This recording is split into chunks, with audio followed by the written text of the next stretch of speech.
Well, it's late morning where I am, so good morning, everybody, and good afternoon to probably many of you.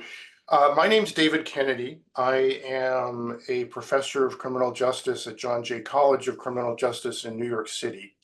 And I am the faculty chair of an applied violence prevention research center at John Jay called the National Network for Safe Communities. And we have an extremely provocative and interesting hour or so to share with you. I'm delighted to be joined by some friends and colleagues from Brazil who are going to be talking about some quite remarkable work that they have been doing. And I'm going to pause for a moment and ask them to introduce themselves. Maria Souza, would you begin? Professor, thank you for your opportunity. Good morning. I'm Mário Souza, Director of the Homicide Department of the State of Rio Grande do Sul, Brazil. I will briefly explain the protocol of 7 steps to combat homicides based on Professor David Kennedy's theory of focused deterrence.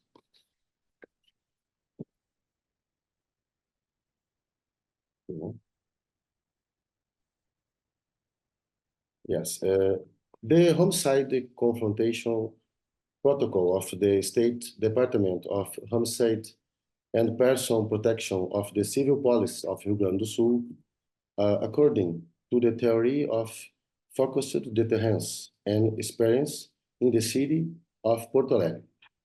I would like to highlight, firstly, the results of the homicides decrease in Porto Alegre after the application of the protocol to combat homicides based on the focused deterrence theory after 1 year and 8 months of implementing the protocol. We have a comparison between the first half of 2023 with 141 and the first half of 2024 with 79 homicides, a decrease of 80%, which represents 62 lives saved. In 2023, we verified that in Porto Alegre, capital of the state of Rio Grande do Sul, Brazil, 79.85%, reference Souza, of violent deaths are attributed to organized crime factions. So, the majority of homicides in the capital of Rio Grande do Sul are caused by the criminal attitudes of criminal factions. In this context, where the most homicides in Porto Alegre are caused by organized crime, and analyzing the circumstances critically, a protocol to combat homicides was constructed based on David Kennedy's criminological theory, the theory of focused deterrence, reference Kennedy.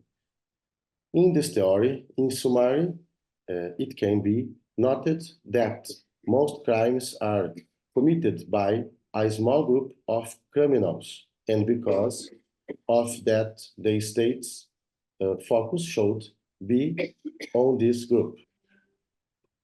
Obviously, a theory must be applied critically and close to the reality that exists for its use, because the realities of different locations comprise and alter the framework for the use of a theory.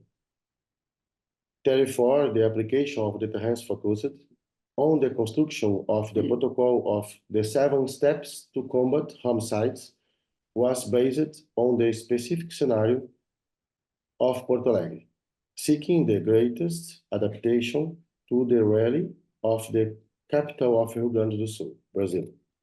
The 7 steps to combat homicide protocol is a set of tools already known to public security, but concatenate in a different way and which a specific and unique criminal event. The triggering to start the protocol is the occurrence of a homicide crime. It is a right to target the organized crime. Each homicide caused directly or indirectly by factions, especially by their leaders, criminal with a degree of command within the organizations. The protocol was implemented in the beginning of 2023 in the State Department of Homicide and Person Protection, together with other security forces, military policy, and penal policy. As reported so far, in view of the purpose of this presentation, it can be understood that E, based on a study with the aim of planning a more efficient model for dealing with homicide crimes in Porto Alegre, we started to check how homicides are configured. B, it was possible to conclude that most of these crimes are caused by the behavior of criminal factions. This diagnosis was empirically based on research of homicides in the first half of 2023, which showed that 79.85% of deaths in Porto Alegre were caused by factions. Reference Souza 2023. C. It is also pertinent to highlight that a small group of people within the Porto Alegre community, faction criminals, led by an even smaller group, faction leaders, have great power over decisions about which homicides should occur in the context of organized crime. D. In this scenario, the so-called protocol of 7 steps to combat homicides was created. E. This protocol is theoretically supported by the theory of focused deterrence, reference Kennedy. F. The protocol demands integrate action from the 3 state security forces present in the city of Porto Alegre: civil policy, military policy, and penal policy. G. The steps must take into account the sensitivity of the public prosecutor's office and the judiciary for the effective execution of the maintained protocol, especially in vital judicial measures, in special operations, and in transfers of criminal leaders. H. There is a clear and absolutely objective criterion in the protocol, with the criterion of death being an essential item for decisions to combat organized crime. A. The state must therefore choose a crime to have a greater burden of its energy, a greater focus. In this case, the crime of homicide in the chosen one. Consequently, the state must list homicide as the primary crime to be confronted. The protocol is triggered for each homicide that occurs in the city. The steps are applied one by one as the criminal facts develop in a staggered manner. As the last measures in a graduate system, there are transfer of leaders involved in homicides to state or federal prisons. Below, we have the measures mentioned in succinct topics, with a brief explanation of what may occur in each of the situations within the protocol.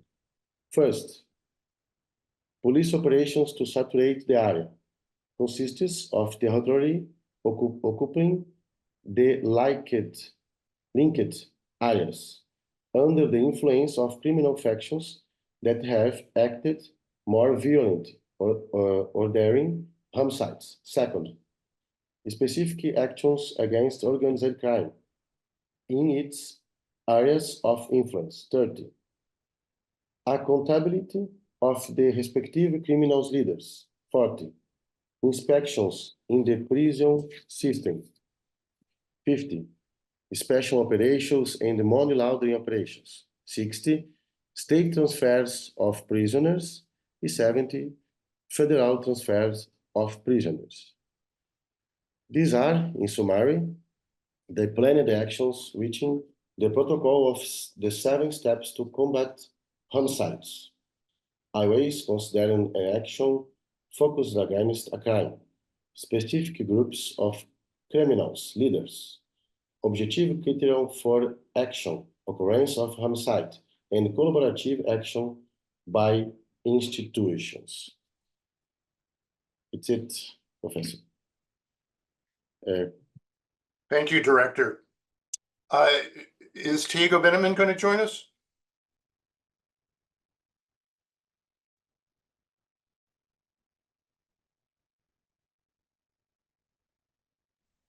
Please, Professor, os slides agora ou depois?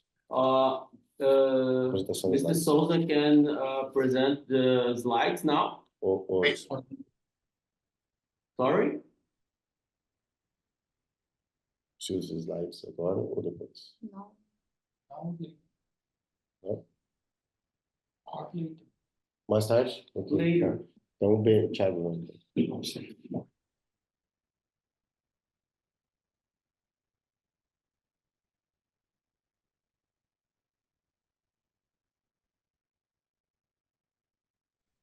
Good morning, Professor.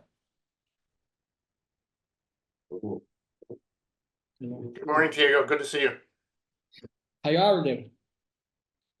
How are you? I'm well. How are you? Yeah, I'm fine. Okay, I'm ready. Good morning. My name is Thiago Beneman, Director of Intelligence of the Homicides Department of the State of Rio Grande do Sul, Brazil. I will give a briefing presentation about the flow of communication in the protocol of the steps to combat homicides based on theory of focused deterrence with Professor David Kennedy. Communication flow of the protocol of the 7 steps to combat homicides. The action taken to implement the steps against intentional crimes against life in the areas of operation of the State Department of Homicides and Personal Protection of the Civil Police of the State of Rio Grande do Sul, Brazil, are carried out collaboratively by a working group integrated among different institutions in the field. In the administrative level, it primarily involves the civil police, the military police, and the penal police within their respective areas of operation, investigation, maintenance of the public order, and penitentiary administration. To form this working group and establish a foundation for the strategy functionality, it was decided to utilize the intelligence areas of these agencies through concrete principles and guidelines, always seeking institutional proximity. This is resulted in increased reliability among institutions, improved information flow with dynamism and transparency, collaborative diagnostics in decision-making, resolution of any discrepancies, regular information contact, and periodic meetings. In 2023, the State Department of Homicides and Persons Protection, DAGPP, conducted a pioneering study with Souza 2023 that demonstrated for the first time in Brazil that the majority of intentional homicides in the city of Porto Alegre are committed by organized crime, specifically by members of criminal factions. This study was essential to define a field of action based on criminological theory of David Kennedy, the focused deterrence theory, which has been implemented.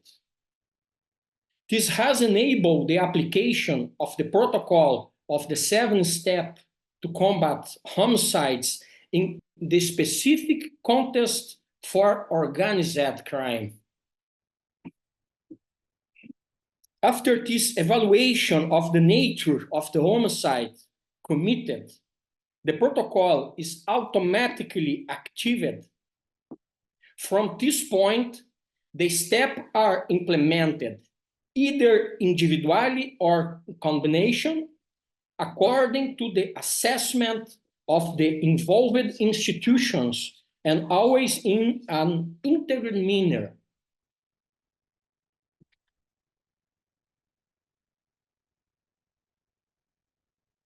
In this context, the 7 steps to combat homicides of DAGPP are present, with special attention to the last propositions, number 6 and number 7, and their operational protocols. Remember, protocol number 1, police operation of saturations in the area. Number 2, target actions against organized crimes in their areas of influence. Number 3, accountability of criminal leaders. Number 4, search in the prisonal system.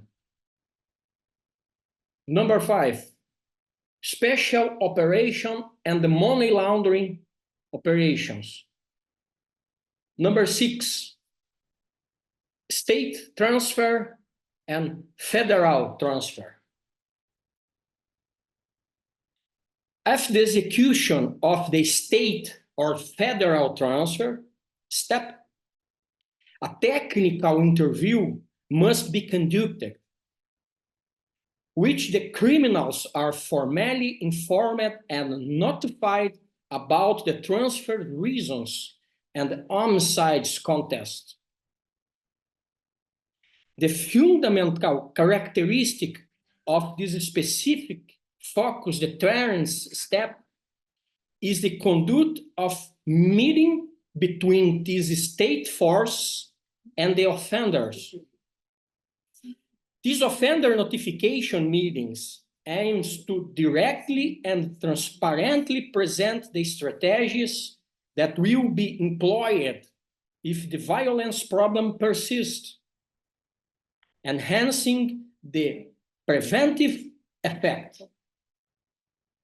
It is highlighted that the interview, notification, communication are mandatory, conducted by representative of 3 policy forces involved in the process, namely the civil policy, the military policy, and the penal policy.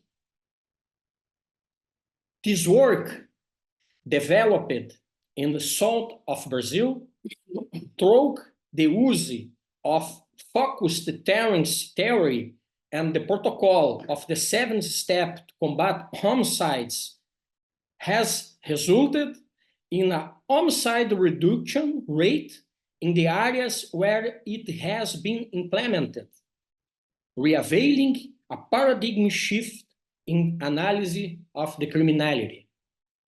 Thank you. Thank you, Professor. I finish.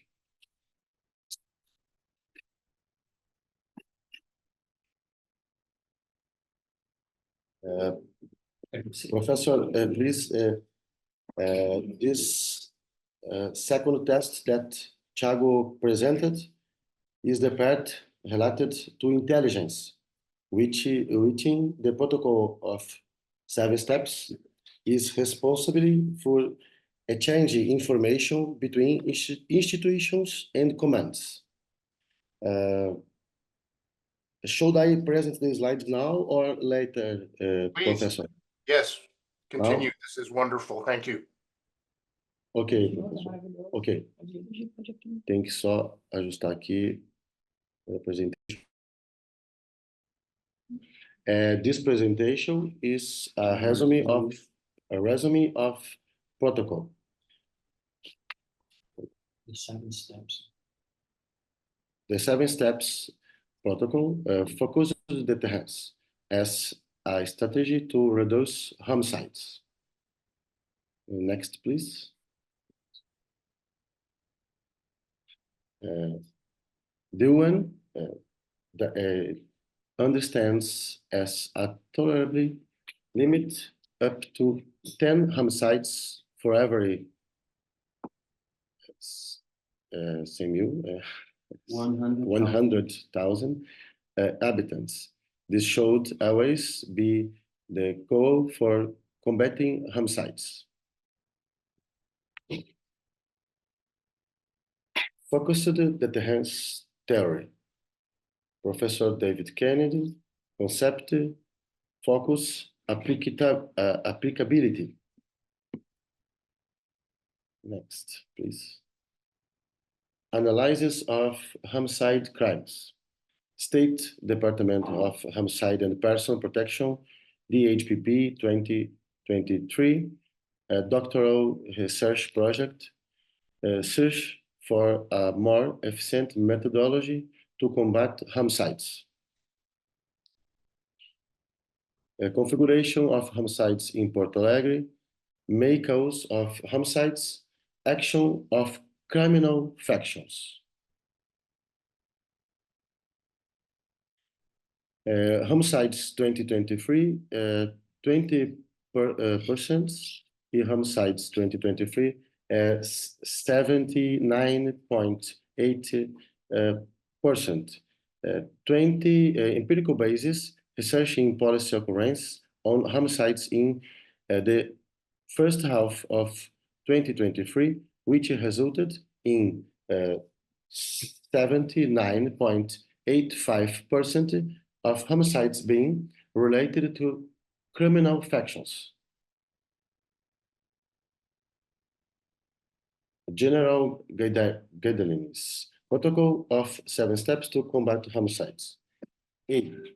Integration proposed by the RS Seguro program with an absolute focus on combating organized crime in the state of Rio Grande do Sul, aiming to target criminal factions that commit homicides. B. Collaborative execution by public security forces. C. Adaptation of the intentional homicide criterion to start the protocol. D. Analysis of the continuity or suspicion of the protocol based of death criterion, occurrence or not of intentional homicide. A need for unanimous decision by the 3 security forces for state or federal transfers of faction leaders, 3 intelligence services, and 3 commands.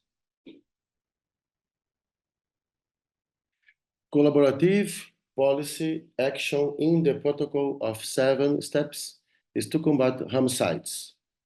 Brigada Militar, Polícia Civil e Polícia Penal. Thanks. Next, please. First, police operations to saturate the criminal area. Second, specific actions against organized crime in the areas of influence. 30,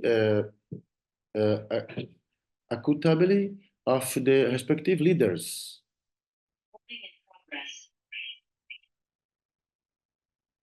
40, inspectors in the prison systems. 50, special operations and money laundering operations. State transfers of prisoners. 7, federal transfers of prisoners. This is resume of protocol. Historical of Porto Alegre. Homicides year. 2010. 404. 404. 2011. 424. Year 2012, 511, no, 12, né? 12. Those 12. Those 12. Year 14, 635. Year 2016, 800 800. and 4. 2022, 337. 337. 2023, first year now, here is first year application of protocol 7 steps, 2023. 259, isso? Não, 24. não, 259. 259. 259 homicides. And this year, 2024, 82 homicides in Porto Alegre. Next, please, Professor. 82 homicides date up to July 2024.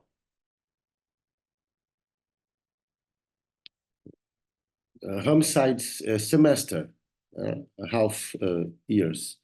2015, 2016, 402 homicides. Para frente, né? 2020, in semester, 161 homicides. 2023, first year application of protocol, 141 homicides. In 2024, it's second year application of protocol 7 steps based in theory David Kennedy's 79 homicides. So 2024, 79 homicides. Next, please, teacher, professor. Porto Alegre application pilot project starting in February 2023, currently in use. Porto Alegre results. The months of March, April, and May of this year had the lowest number of homicides in a month, which is below the UN, né? A sigla UN em inglês. UN homicide limit. This is a media, como Porto Alegre derrotou a epidemia de assassinatos, seria? A local journal, how Porto Alegre defeat the murder epidemic.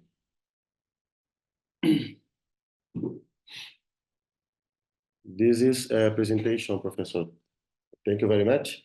Thiago, vai apresentar os slides? Okay. Thiago, finish. Okay, okay, Professor Kennedy, thank you.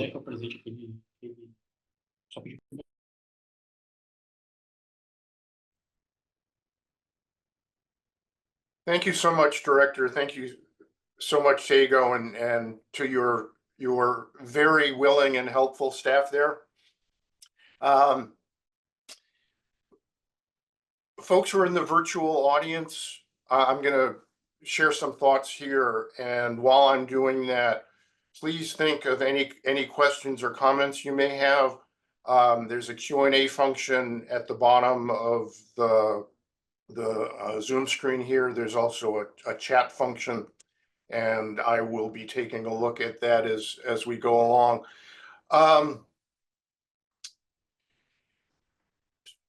So let me speak to the obvious here first. The folks you have just heard from a year or 2 years ago set themselves the task of figuring out something to do about a very, very serious violence problem in their area of responsibility.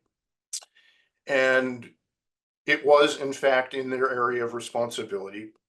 I will, without making any sort of disrespect to those who came before them in the jobs that they now have, it had been the responsibility of many other people over many years to attend to violence in Rio Grande do Sul.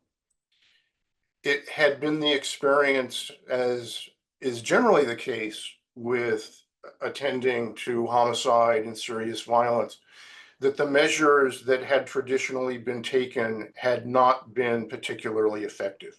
And you've just seen the numerical history. Rio Grande do Sul is the southernmost state in Brazil. It has a population of 11 million people. The city of Porto Alegre, which is the capital city, has a population of about 1.3 million people. The gentleman that you have just heard from took it upon themselves to think about this issue in a new way and to address it in a new way. And I think they and we have every reason to believe that what they have done has made an enormous difference in the city and in the state. But what you've just seen is not the result of a formal impact evaluation. That is coming, and I expect it will go through the usual kind of peer review and publication filters. We will see that in years to come.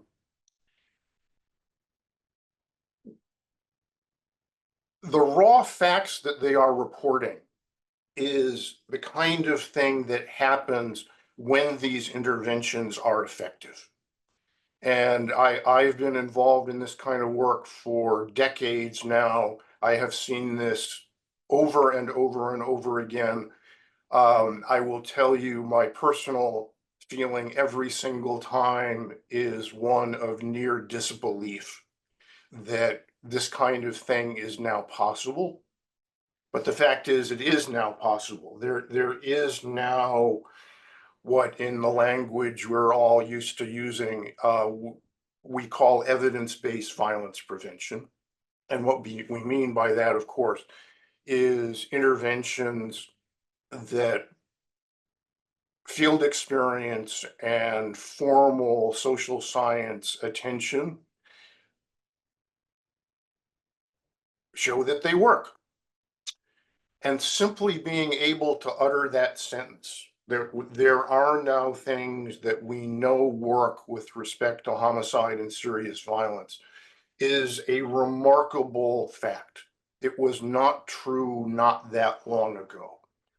So my first personal on-the-ground experience with a police department was in 1985 with the Los Angeles Police Department in the city of Los Angeles. This was well into the disastrous crack epidemic, which had taken root in Southern California some years earlier. It had not yet spread to the rest of the United States, but it was coming, and it brought a national violence epidemic with it. It was the official position of LAPD at the time that as a police department, they took no responsibility for people killing each other. They formally considered homicide what they called a non-repressible crime, because what a police department did at the time was patrol. They answered calls for service, they made rapid response, and they investigated crimes after they occurred. That was what police did. And you can't patrol against homicide, that doesn't work. By the time you get a 911 call, it's too late. The event has happened and somebody's been killed, and all you can do is investigate it. And even in Southern California, most killers are not serial killers. And so when you lock one up, you clear that case. You haven't done much to prevent the next homicide. So in its wisdom, LAPD said people killing each other is not something we can do anything about. That's not true anymore. And it's not just police. In the United States, there is a burgeoning community violence intervention portfolio. Everything that works in this area, everything that has produced the transformation that is evidence-based violence prevention, begins with what we now know to be true, which is two fundamental facts. One is that violence is tremendously concentrated. Both perpetration and victimization tends to be occurring within a remarkably small population. And that population, if you ask the right questions, can be identified. And overwhelmingly, that violence is committed by and against not so much individuals, but groups and networks. And those can be what people recognize as gangs, they can be organized crime networks, they can be little no-name neighborhood crews, they can be intergenerational families, but overwhelmingly violence occurs within and between groups, and it's driven overwhelmingly by group dynamics, such as persistent vendettas between groups, respect issues that in those group settings are taken extremely seriously and become fatal. Not so much individual acts and individual decisions, but acts and dynamics that are really defined by collective processes. And whether it's the kind of work that you've just heard, whether it's street outreach doing violence interruption, whether it's extremely intense relationship building and social services, everything that now constitutes that evidence-based violence prevention portfolio recognizes and acts upon those key facts of concentration and group dynamics. There are exceptions, of course, to all of this, but the reason there is now a body of work in this area is because those two things are true, and they have really shaped the way people understand and act. One of those frameworks is focused deterrence. And in Brazil, there is a remarkable history of independent adaptation of these basic ideas. So we were expecting that our friend and colleague Alberto Capetque would be with us today. He's dealing with a family matter and can't in fact join us. But I'm going to, if I can, share the screen again. He is the director of a remarkable public institution in Brazil focused on evidence-based violence prevention.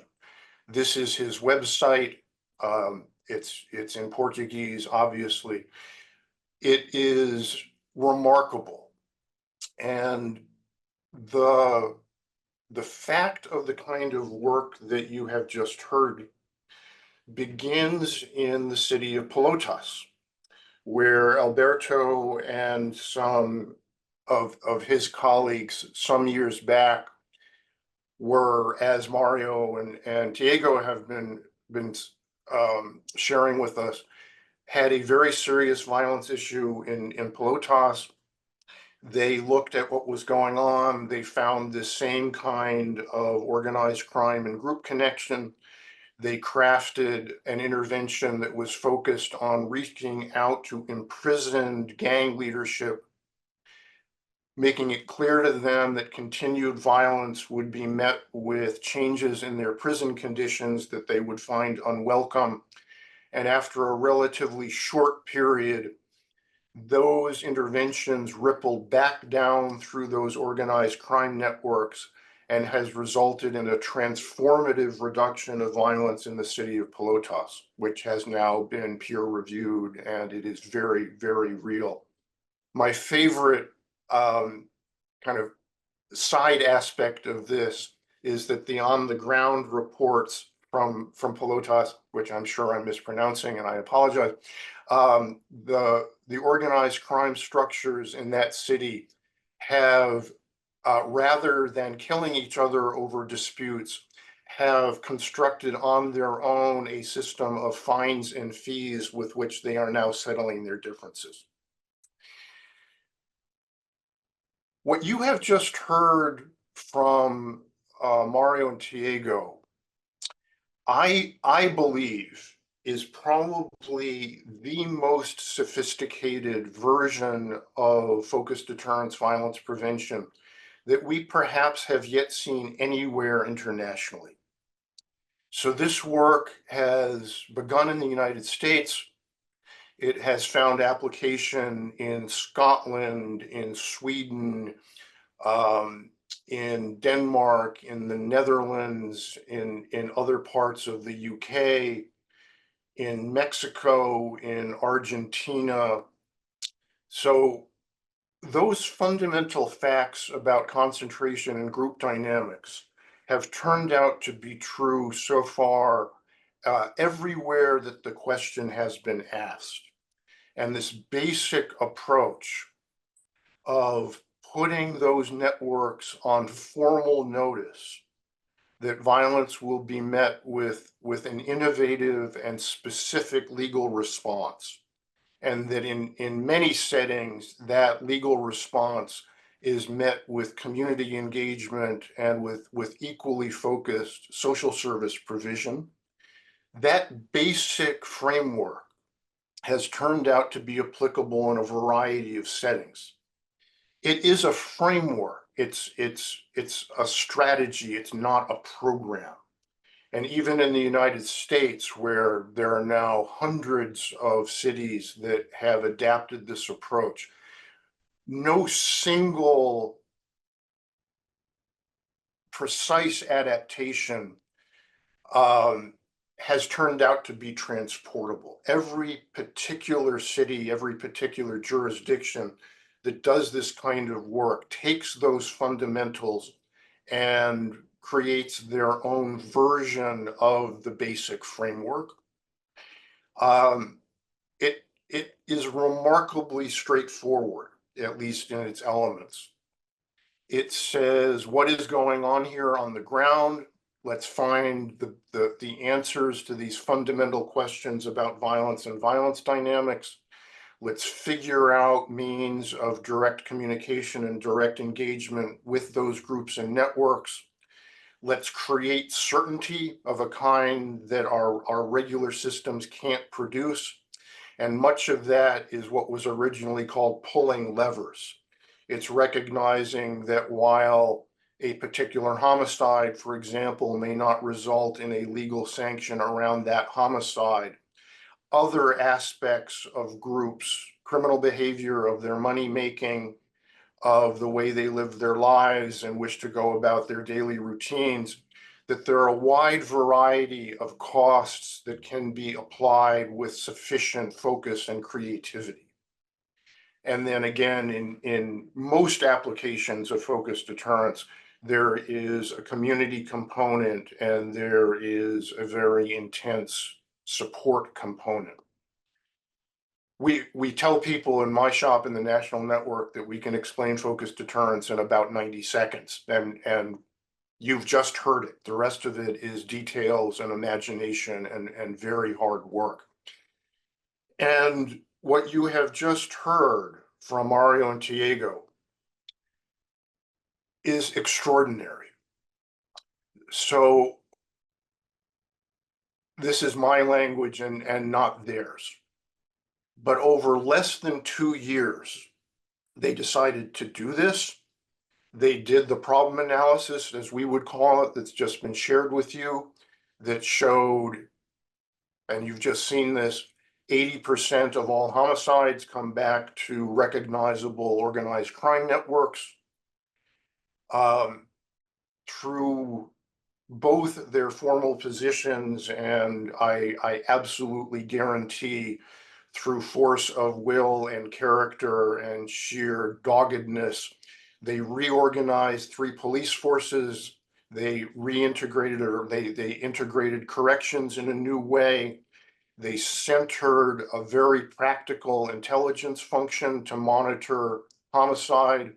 They created the 7-step structure of intervention that has just been shared with you, which I believe is the most complicated formal intervention structure that has been seen in this work. They figured out and implemented a strategy of robust and overlapping direct communication with these organized crime networks. And again, having seen this kind of work over and over and over again, and with that sense of more than slight disbelief that one can actually make this kind of a difference, they are seeing literally the lowest levels of homicide across the city and the region in recorded history. If we were live in a room, I would ask you all to stand up and applaud, because this is really remarkable. And this is not abstract. This is literally people's lives. I know because it's always true that there are parallel reductions in non-fatal injury. There are probably reductions on the ground in disorder and other sorts of things that are tremendously damaging in the real lives of communities. My virtual hat is off to all of you. This is absolutely amazing work. As Alberto's and his colleagues' work in Pelotas was groundbreaking several years back.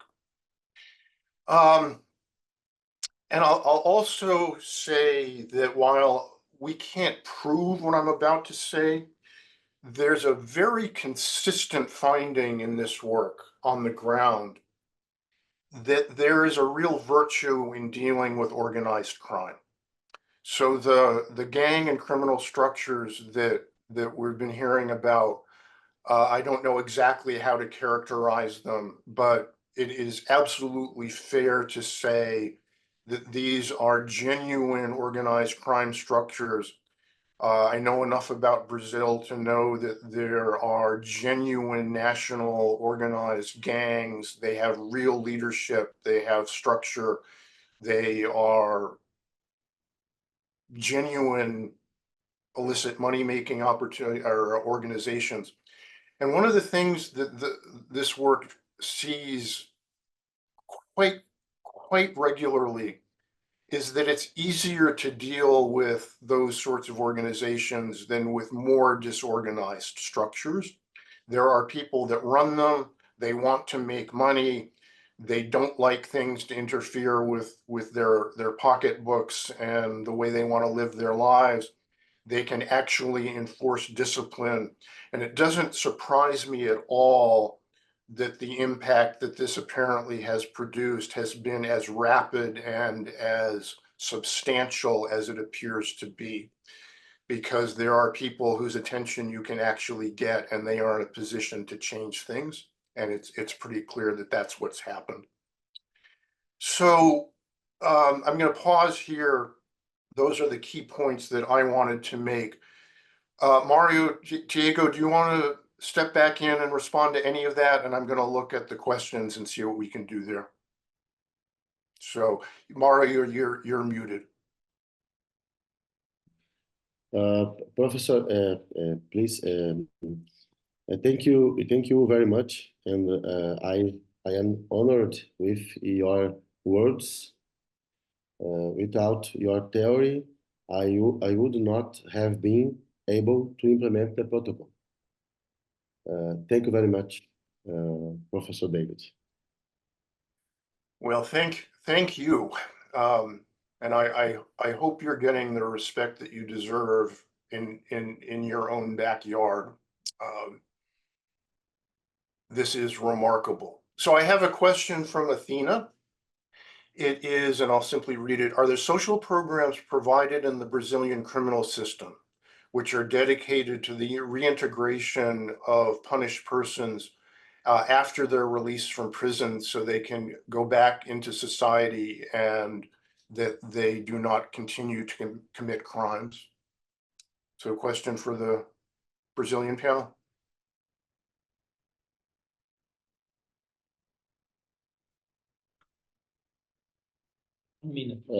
Just a minute, Professor, please.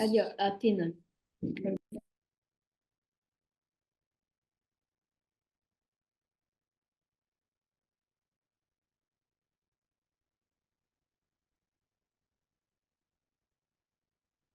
You're muted, Mario. This question is, are the social program providing the Brazilian criminal system? Isn't it? Yes. Yes. Yes.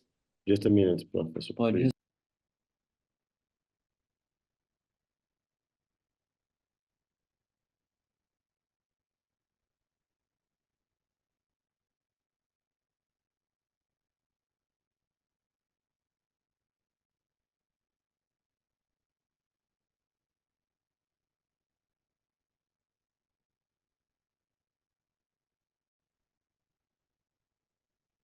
Esse é programa. Okay, só tô abrindo o áudio aqui. I will answer the questions in Portuguese, and simultaneously my partners, civil policies officers, will translate into English. Very Okay? good, thank you. Bom, a pergunta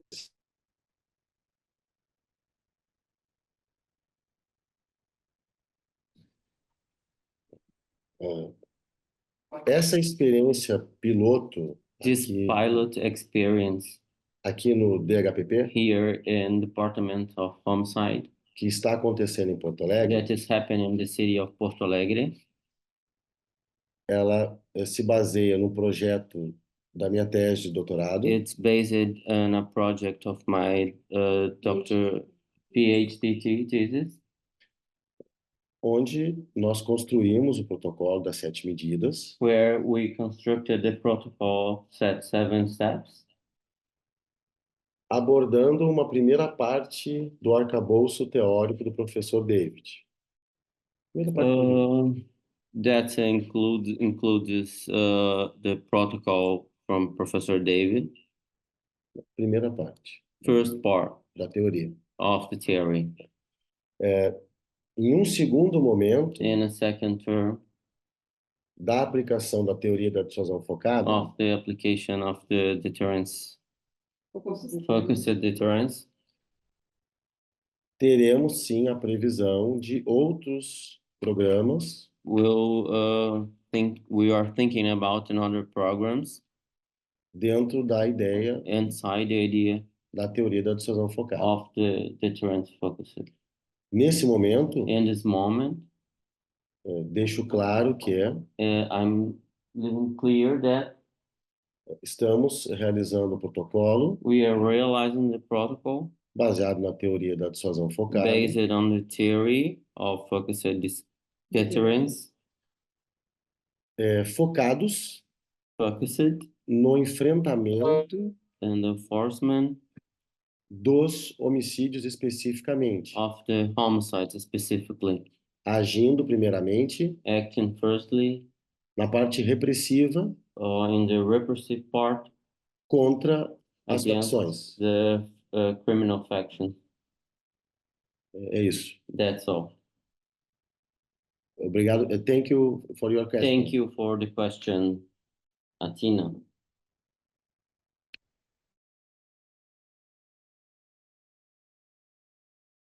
So again, folks in the audience, I will be keeping an eye on the Q&A on the chat. So please weigh in if you'd like.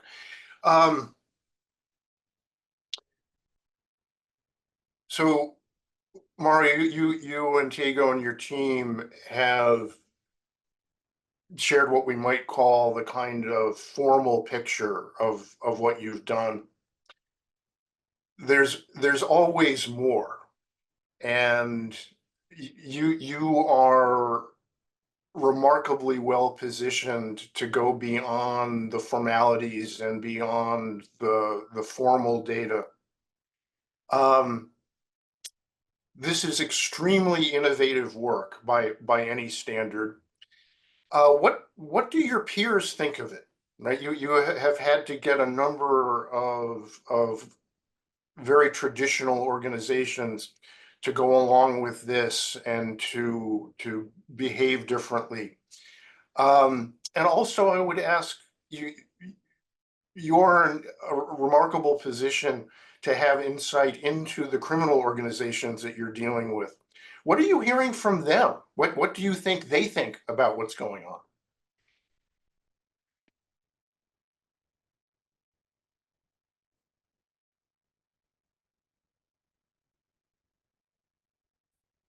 Mario, you're muted. Thank you, Professor Jean. Okay. All right.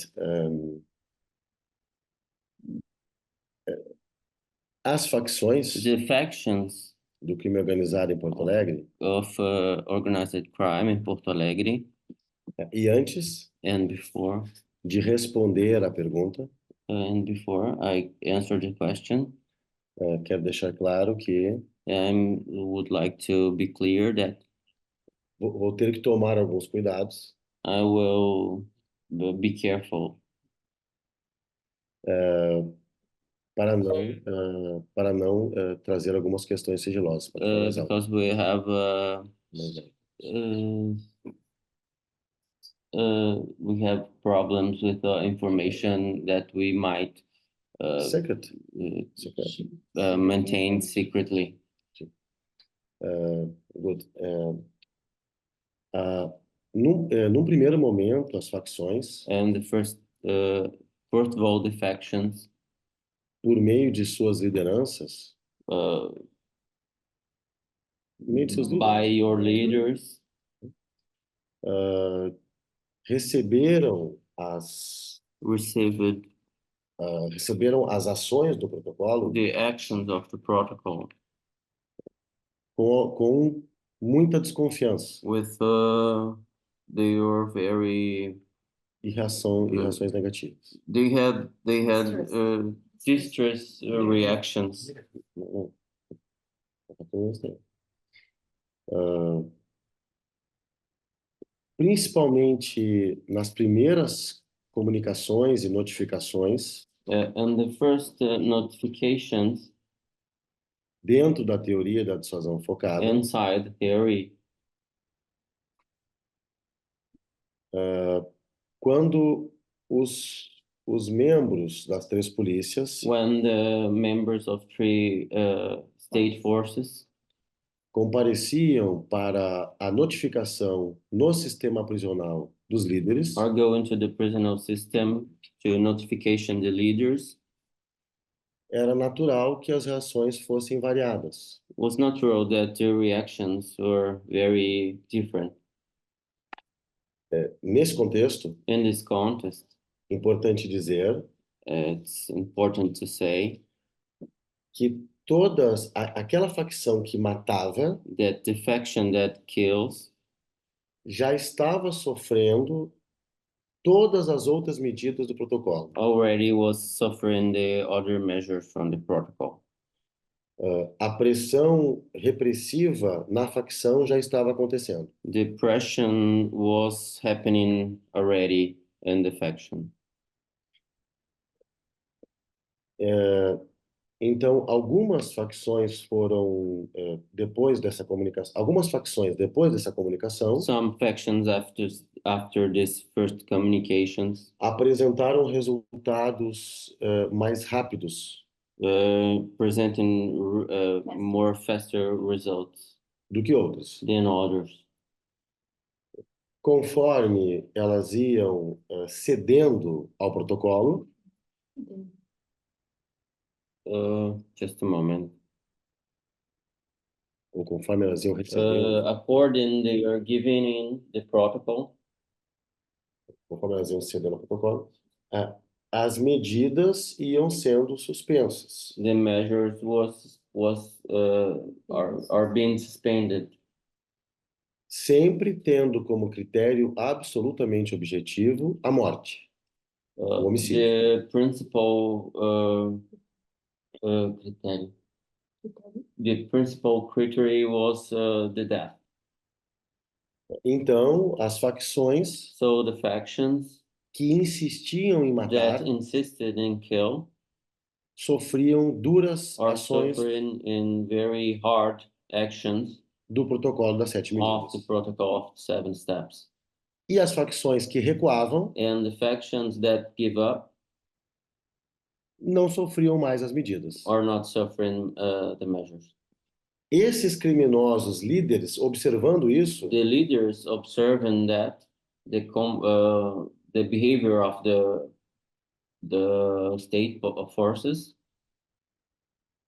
que não estavam cedendo e que continuavam a matar, that is still involved in homicide crimes, começaram a recuar, they were given back porque because as ações das polícias the actions of the state forces eram tão fortes was very strong, que a facção estava sendo and the faction was extremamente prejudicada a nível econômico. they are economically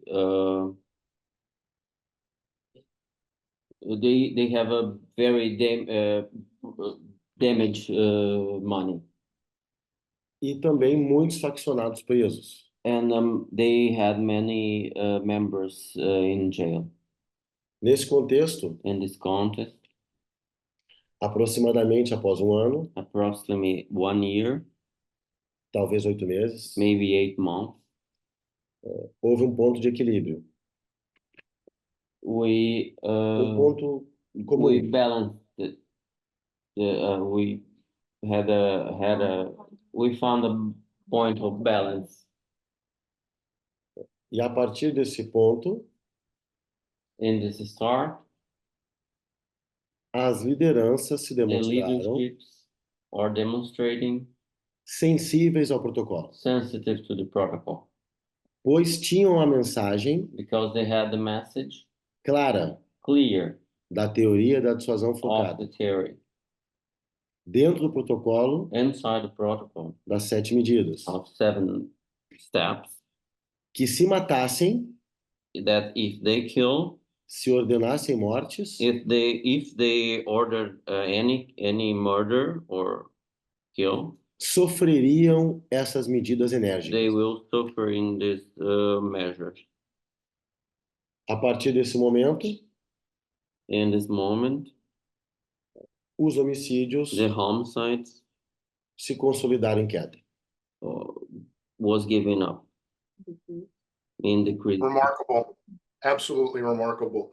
So I see we're at time. I also see that I completely messed up in my written responses to some of the questions. I'm just going to take a moment here.